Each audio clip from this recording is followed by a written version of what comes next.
ncjrrevrequests, a member of Boutique, because I need reassurance I'm not the only one, eh? And, well, Christmas is over. I hope you all got what you wanted, because I know I did. I got all 5 seasons of Teen Titans, some Star Wars novels, and some new equipment. Yep, no shitty presents for me this year. Hey, Junior, I got another present for you. What? From who? I don't know, some trench coat fedora wearing fellow who was just here. He smelled of calamari. Must be a sous chef. That seems extremely sketchy. But who am I to turn away free stuff? Give it here. Alright, let's see what this card says. Dear NC Junior, aw. Now you have no fucking excuse not to review your movie.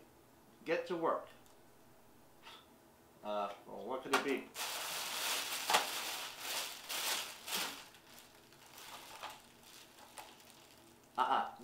No way, not this movie. I am not reviewing this movie. Whoever you are, you cannot make me do it. I'm not going to review this goddamn movie. I can make you do it. Oh my god, Cthulhu! I love you! Your lore is so cool! I love all your... Enough! God, why is no one terrified of me anymore? This is exactly why I'm here. Really? Why? Well, if you'd shut up, I'd tell you, goddammit. Oh, sorry. I'm going to use you to help me get the people of this pitiful planet to fear me once again. What better way to do that than by ruining their favorite holiday, Christmas? You know Christmas just finished, right? I know. So what if I don't want to help you ruin Christmas? Well, it's either that, or I will kill you right now. Well, in that case, I'm so excited to help you, Lord of everything, Cthulhu. By the way, do I still have to review this? Oh, definitely. I love watching you suffer. Toodaloo, my Canadian moose. Well, I guess I did promise it, so... Here it is. League of Extraordinary Gentlemen. First, a little backstory. The League of Extraordinary Gentlemen is a comic book series co-created by writer Alan Moore and artist Kevin O'Neill, which began in 1999 and ended in 2007. It was about a team comprised of different and famous literary characters from around the 19th century, like Captain Nemo and Mr. Hyde. It was a very well-received comic and actually won a few awards, and if it was that good, of course Hollywood came along to get some of that pie. 20th Century Fox happened to pick up the rights to the comic, which culminated in the 2003 movie League of Extraordinary Gentlemen, or LXG I guess, starring our favorite James Bond Sr. and Henry Sr., Sean Connery, and consequently would be his last performance, as he retired after the film finished. And would you believe that it was because of this movie he quit acting? That's right, he survived the awfulness of Highlander 2 and the Avengers, but he couldn't find the will to be in another movie ever again after this. Well, if there's anything I am, it's excited to see a movie that got one of the best actors of all time to quit. Let's not delay any longer, even though that's what I'm great at. This is League of Extraordinary Gentlemen. We start our movie with the 20th Century Fox logo doing an almost exact ripoff of the Paramount logo from Indiana Jones movies. Huh. But I'm sure it's just a coincidence. I mean, there's always coincident kind of things. I mean, it was incredibly forced looking and very similar, but it was truly just a coincidence. You know, just to add reassurance of how much of a coincidence is, there's a counter for those happy little coincidences of Indiana Jones films, but there's not going to be any more. Trust me. After some educational skywords explaining a little bit about this world, we hear a rumble in the streets of London as the police are startled and head toward the source. Halt!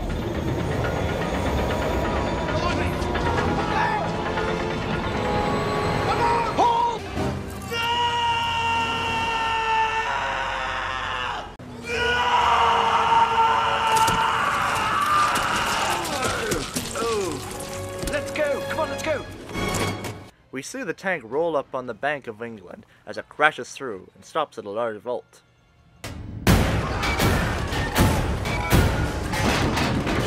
We see a mysterious figure walk out of the tank as he tells his men to kill all but one to tell the tale.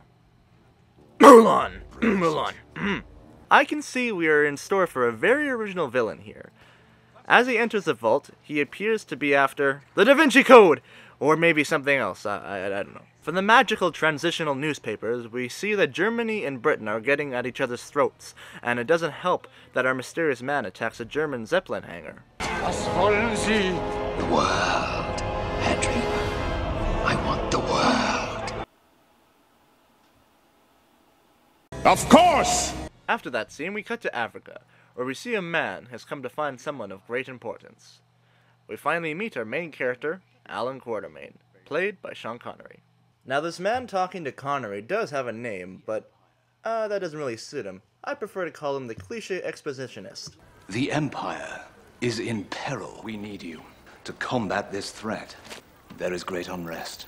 War. With whom? Everyone. Exposition? It's been a while. Where's some action? Oh, here we go.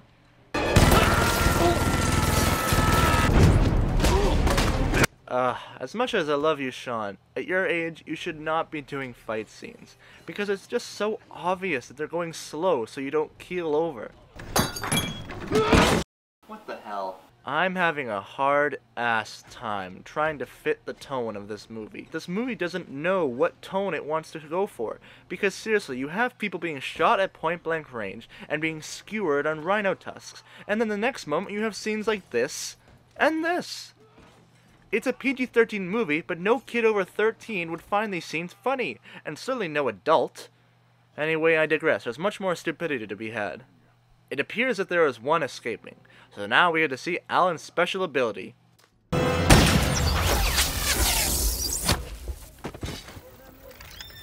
He can shoot really far. The British sniper, if you will. Connery wounds the man, but unfortunately he checks out with some cyanide. You may have no love for the Empire, but I know you love Africa. A war in Europe will spread to its colonies. Jones. It appears the war has arrived. I'm in. Pack for an English summer. Oh, thank God, movie. Thank you so much. I would be so lost of where we were if you didn't tell me where we were. Even though he literally just said pack for an English summer so we can, as smart intelligence audience, assume that we're going to be in England the next shot. But thanks for just making sure I wasn't retarded.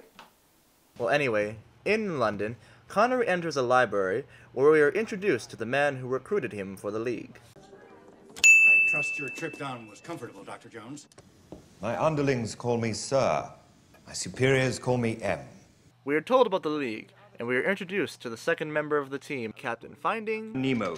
Next, Skinner, the Invisible Man. I'm feeling a bit of a draft in my nether regions. And I must say, it's quite refreshing. Wait, why does he walk around naked? I know that's how he works and his skin is invisible, but why not something like the Invisible Woman where he has invisible clothes as well, or something? I mean, it's just weird. Why did they have to change a bunch of other shit from the comic books, but they left that in? And Mina. The fate of the world is at stake. There are still 2 more members to recruit. The clockhand's turn, gentlemen. I'll be very careful. Don't trust anybody. What in God's name is that? I call it an automobile. Yeah? But what is it? The future, gentlemen. We have motorized carriages called automobiles. Our characters start to get to know each other more, but Alan doesn't feel comfortable having a woman on the team. I've buried 2 wives and many lovers, and I'm in no mood for more of either. Well, I mean, if you stopped killing them, then you wouldn't have to bury them anymore. I mean, I stopped doing that, haven't complained about it since. Moving on. They arrive at the home of our next recruitment, Dorian Gray. Oh boy, a new character. Time to break out the exposition. You're missing a picture, Mr. Gray. Although I must say I was surprised to see you again. When our last parting was such sweet sorrow. We all of us have traits useful in this endeavor. A hunter, scientist, even Skinner has stealth. What of you? I have experience. What is this? More character development? It's been a few minutes since we had some action. How about some more? Gray. They are not mine. They're mine. Wait. Are you telling me that they haven't even gotten their entire group together, and the bad guy has already found out their hiding place and knew where they're going to go and all that stuff? Jesus, guys, if you want to make it evident that there's a spy or there's something fishy going on, don't make it so fucking obvious. I mean, the only people who know about it are the people we've already seen. So there's obviously a fucking traitor somewhere, or a spy or whatever, and we're gonna find out later, but seriously.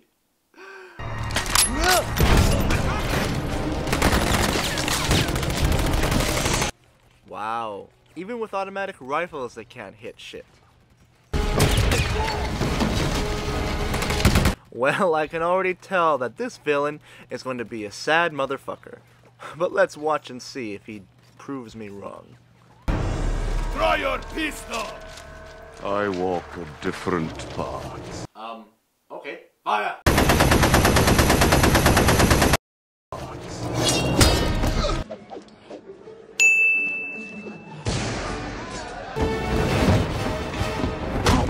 Run, James! Okay, why did you say his name? Isn't he supposed to be the mysterious villain? Or, I don't know, I really didn't care to find out what his villain name was. But he's supposed to be the villain, right? Whatever.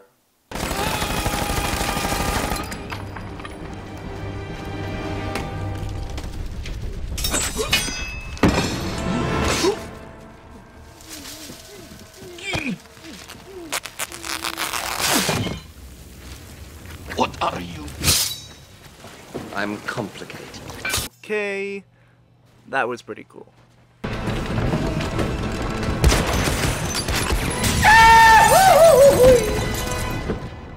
So it appears they're taking care of everybody, but uh-oh. No, they missed one. How did they do that? Thinking that I need them to protect me. So we find that the woman of the group is a cold-hearted, blood-drinking, horrible creature of the night. And also a vampire. Extraordinary. Gentlemen. So during and after the fight, we are introduced to the soon-to-be member of the team, Tom Sawyer from America. You're in. So they need one more member of the group, so they head to the docks to get to their next destination.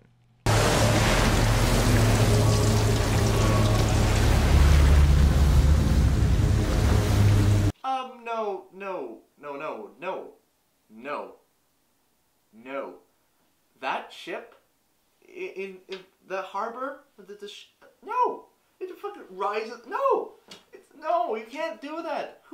Whoever the VFX people on this team are retarded. They don't know how to freaking size things properly. And we'll see even in a later scene how stupid they are about the sizing. Next stop, Paris. Okay, movie, how dumb do you think we are? He just said the next stop, Paris. So, of course, the next location is going to be Paris. But what do I know? I'm just a stupid audience member. Well, anyway, why they're in Paris, it seems, is to capture the next member of their league, the infamous Mr. Hyde.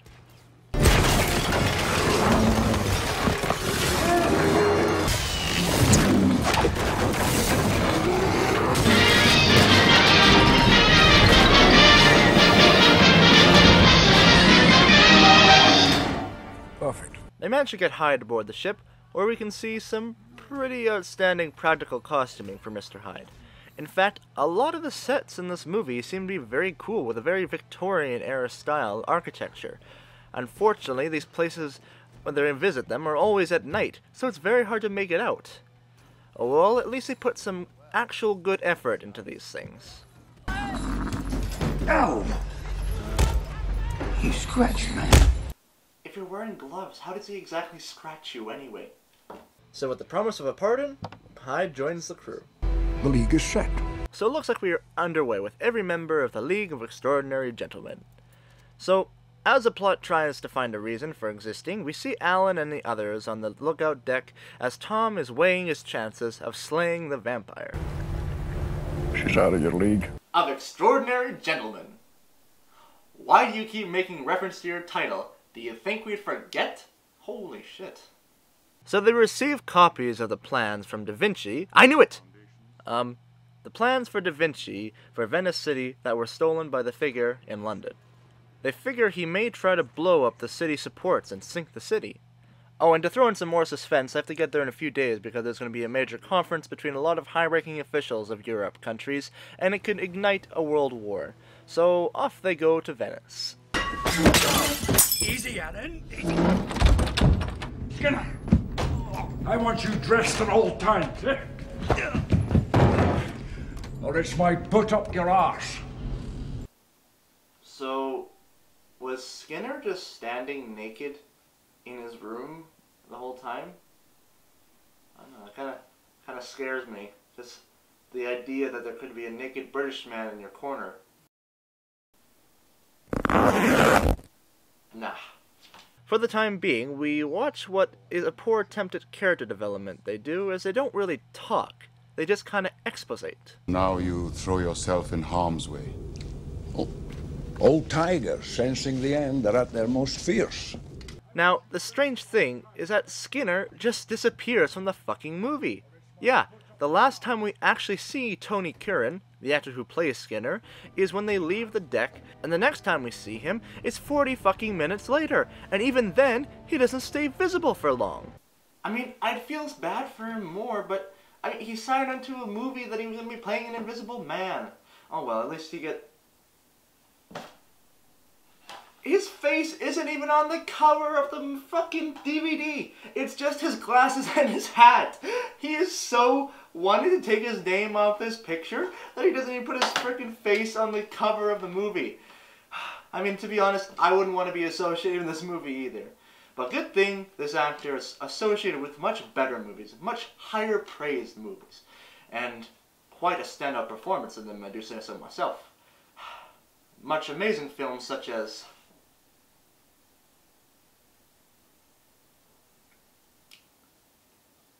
I'm sorry.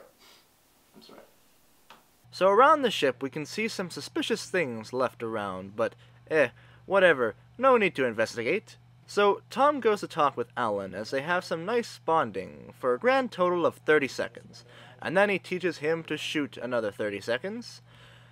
Hollywood's best, people. Well, anyway, we do get to hear why Quatermain is so against the Empire. The British approached me with a mission. I signed on without hesitation. I even took my son along. He died in my arms. And I never told him anything. That's Kali, goddess of death. Can we trust him? Come on, Mina. Don't judge him like that. I mean, look at the last guy who we saw worshipping Kali.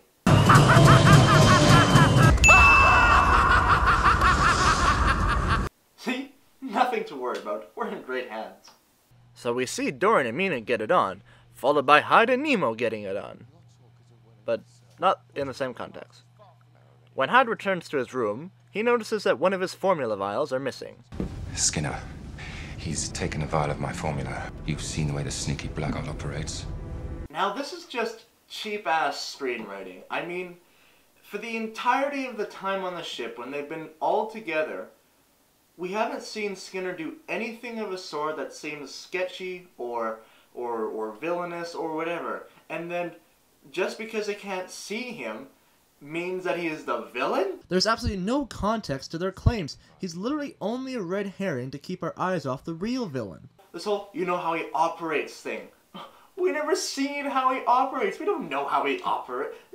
Literally, they've given us no situation or evidence to support the fact that he would be a spy or a villain and would try to do something. Because of the shitty-ass screenwriting, this plot is so transparent, we can see everything that is going to happen. So we arrive at Venice, and no. Either the sub is shrinking, or someone in the visual effects team fucked up and made it smaller than it actually is. I mean, Jesus Christ. To fit in that tiny-ass harbor, and now the arches of Venice? I mean, seriously, look at where they were standing before, and now look how big it is now! Stick to practical effects, guys. VFX are not your job. So it appears that they were right, and there are bombs set to level the city.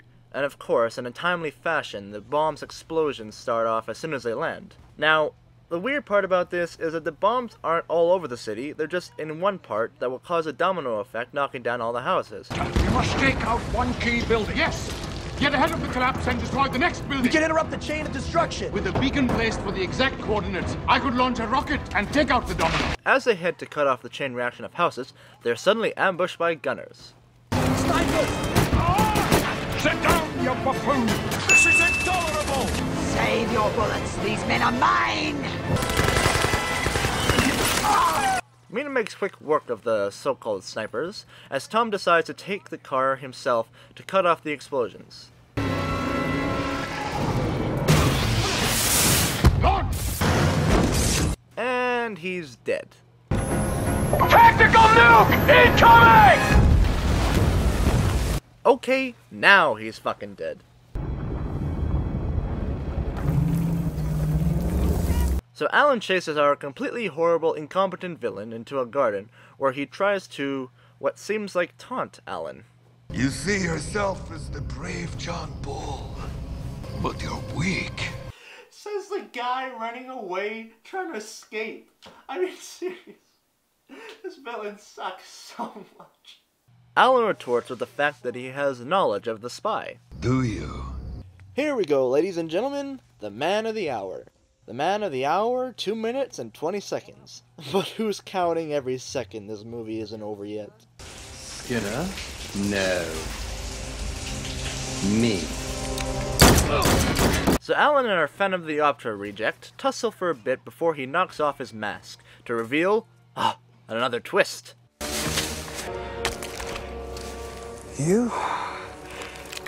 Didn't I warn you not to trust anybody, Dr. Jones? I ask again, who is this movie for? Because its setting and color scheme is so dark and unsettling, but your writing and plot is as strong as an episode of fucking Blue's Clues. In fact, I've seen better twists on Blue's Clues that weren't this fucking televised. But anyway, after this huge reveal, Connery just kinda lets him go. Yeah, I guess I'd still be stunned after such an unpredictable outcome. So back at the docks, where everyone is regrouping, Alan returns exclaiming that the Phantom is M. Unfortunately, we'll be mourning the loss of... He'll live to fight another day.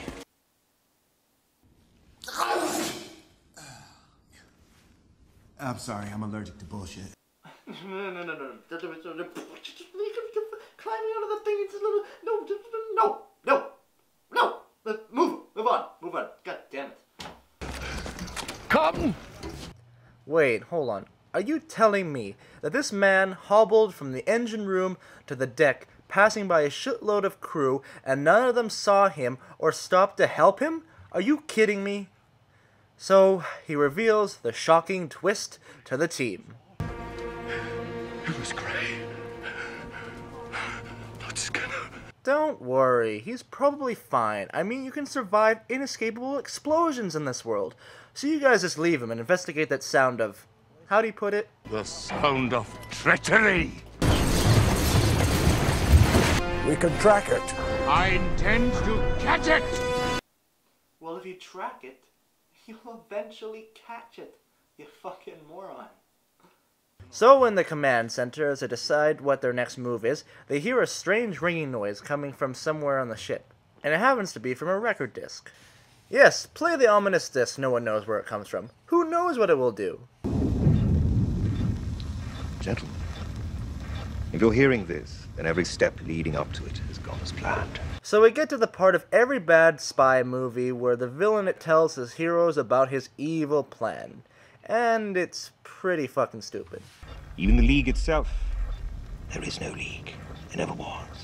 It was a ruse to get me closer to my goals. So essentially, M brought together a League of Extraordinary Gentlemen, people who have the capability to stop his plans just to get their powers and abilities to sell to the highest bidder, and then proceeds to tell them all about it.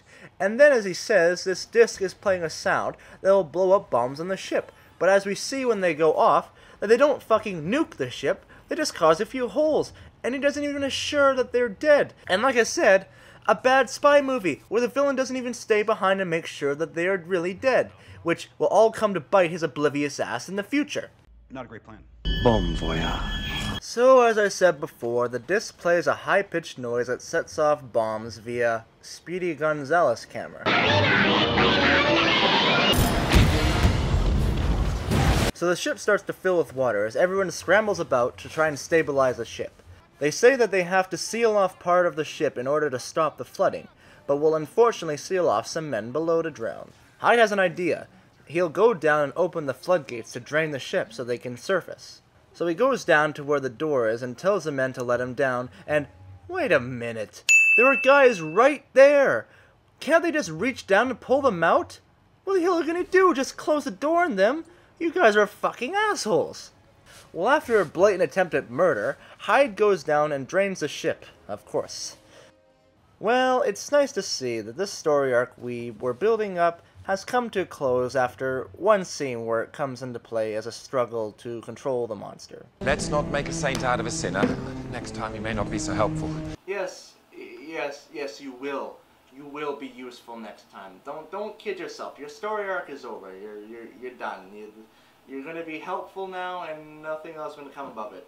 And that whole thing with you having the hots for Mina, we're not gonna bring that up again. You silly. So it seems that nasty old mean Skinner, who he had no reason to hate and to think was a spy, is contacting the League to tell them what's up.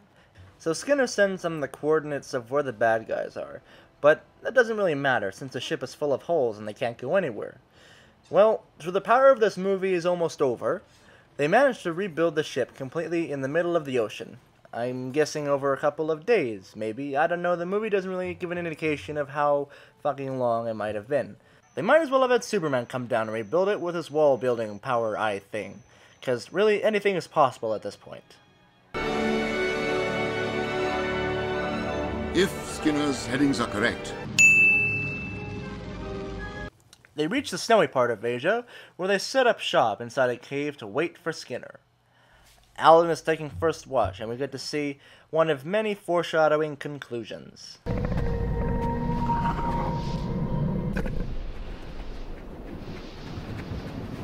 So Skinner finally shows up. With all the suspicion on the ship, I knew you wouldn't believe I wasn't a spy. Well, I thought it was best to disappear. Well, I guess now that you put it like that, you sound even more fucking stupid. So, good job. Tells them about the armies of Discount Iron Men, the Hindenburgs, and the Nautilus that M has under his construction. So they come up with a grand plan. Hyde and Nima will rescue the scientists that have been captured, Mina will go after Dorian, Alan and Tom will go after M, and Skinner will set up charges to blow the damn place up. So they run around doing their parts, and things seem to be going smoothly. Until this piece of autism happens.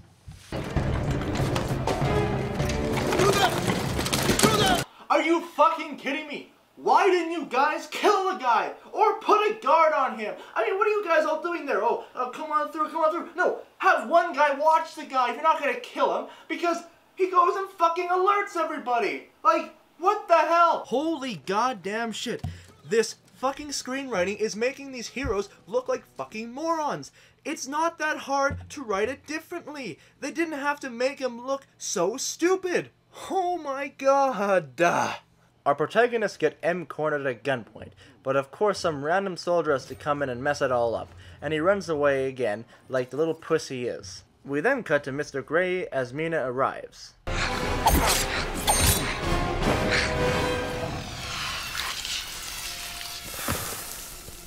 We'll be at this all day. We'd be two immortals locked in an epic battle until Judgment Day and the trumpets sound.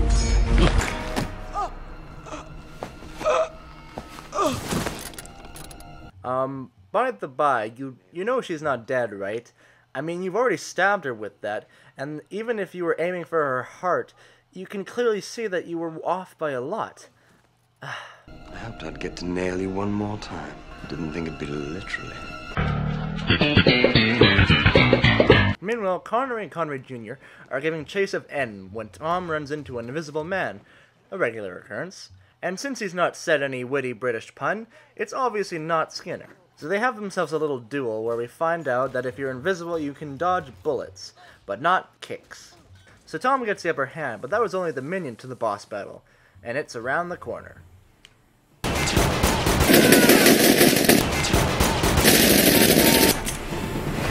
My turn. Sawyer!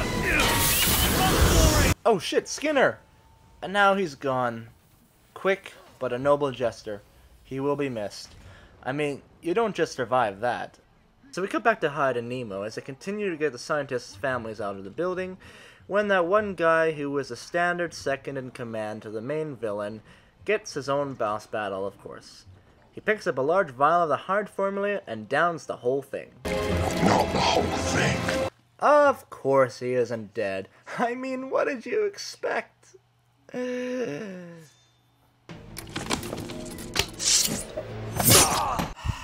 See, dude, tried to warn ya. He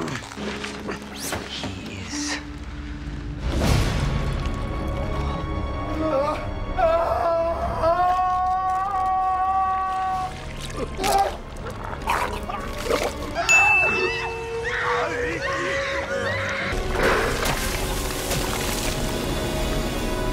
You chose poorly. Alan confronts Moriarty, and we cut back to Hyde, who's dealing with... Oh, Jesus, that is pretty bad. So the two monsters, how do I put it? And they punch for a bit, sure. And then this beautiful piece of ridiculousness.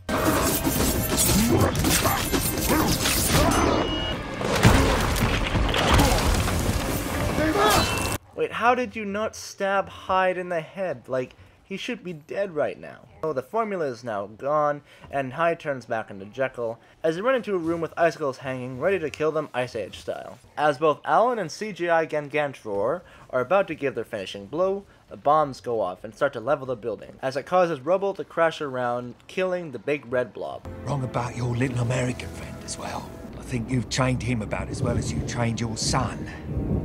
Wait, where did my reflection go? I shot just a second ago. So he turns to shoot the invisible man, but takes a knife to the back for it, and M bolts. How'd you do that, M? I'm Batman. So it looks like M is going to make it, and oh my god, look at that face.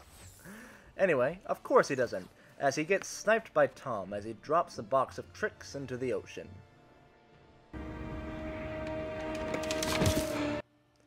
Yep, should have taken that knife out of his back.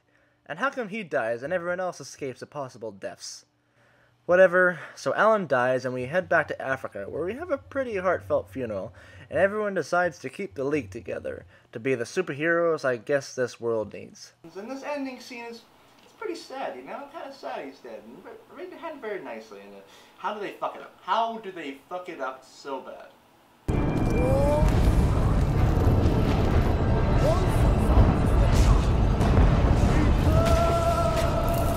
No, movie, no. You get to go with all the other movies that have come out and been like, hey, we're gonna have a sequel, but you sucked so much you can't have a sequel. And that was A League of Extraordinary Gentlemen. Guys, I'm not angry with this movie. I mean, I'm angry because it sucks, but I'm mostly disappointed. Disappointed because they had such a cool concept, such an amazing idea, and they did fuck all with it, and they ruined it and killed any chances of it getting another fucking movie. There were so many things wrong with this movie. The tone is all over the place, and the characters are not fleshed out, and any arcs they have are over in one scene, and the mystery element is way too predictable, it is almost painful. And don't even get me started on the unbearable references and rip-off moments from Indiana Jones movies. I guess they were trying to make it feel more adventurous, but just because you take scenes from an adventurous movie doesn't make your movie more adventurous. This movie also had so many problems behind the scene with the director and the producer and the studio itself that literally drove Sean out of acting. There are some cool set designs and ideas in this movie, but that wasn't enough to save it at all. This movie is anything but extraordinary. Well guys, it's a long time till Christmas, so hopefully Cthulhu doesn't give me too many bad movies. I mean, hopefully they're just as bad as this one. I don't think I can handle any worse, but help me. Hey NC Jr., I remember reboot it because I need reassurance I'm not the only one, eh?